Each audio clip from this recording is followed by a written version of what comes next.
I never expected my life to change so dramatically. When my mom married Ethan's dad at 18, I found myself living with my new stepbrother, and the transition was anything but smooth. Ethan was quiet and reserved, and I felt a mix of curiosity and apprehension about sharing a home with him. The awkwardness of our new family dynamic hung in the air, making every interaction feel charged with unspoken tension. In the beginning, we avoided other as much as possible. I would retreat to my room after dinner, and he would disappear into his. But as the days turned into weeks, I began to notice little things about him. The way he helped our parents with Chorus's dry sense of humor that would occasionally break through his stoic demeanor, and how he always seemed to know when I needed space or a distraction. One rainy afternoon, I found myself in the living room, sketching in my notebook. I was lost in my art. When I heard the soft sound of footsteps approaching, I looked up to see Ethan standing there, his hand shoved deep into his pockets, looking a bit unsure of himself. "Hey," he said, glancing at my drawings. "What are you working on?" I hesitated for a moment, unsure if I wanted to share my art with him, but something about his genuine curiosity made me nod.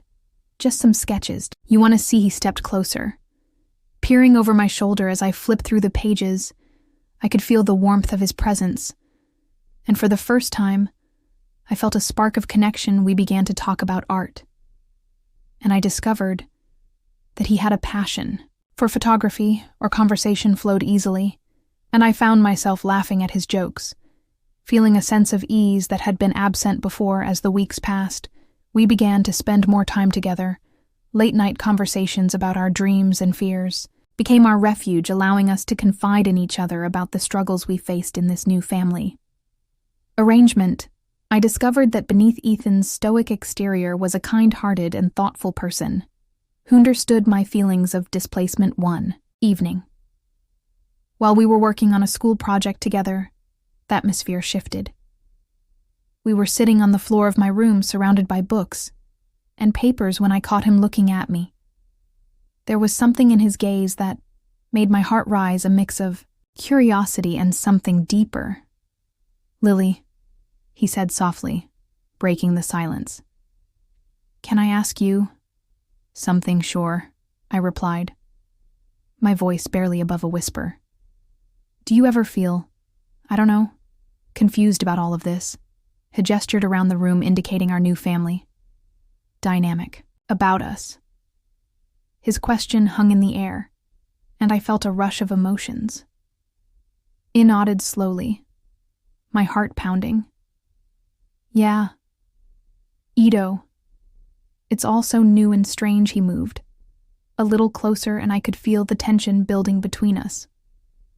"I've been thinking about it a lot," he admitted, his voice low, about how we're supposed to act around each other. Before I could respond, he leaned in, and our lips met. In a tentative kiss. It was soft and hesitant at first, but as the moment deepened, I felt a rush of warmth and excitement. I had never expected to feel this way about Ethan, but the connection we shared was undeniable. As we pulled away, reality washed over me. Like a cold wave, I was crossing a line I never thought I would, and the weight of that choice settled heavily on my shoulders. Yet in that moment, I also felt a sense of liberation. I realized that I'd been so focused on my own insecurities that I had forgotten what it felt like to connect with someone on a deeper level. In the days that followed, we faced the reality of our feelings. I found myself questioning what this meant for our relationship and how it would affect our families. The fear of judgment and the potential fallout loomed over us. But the bond we had formed was something I didn't want to lose. What would you do if your world fell apart?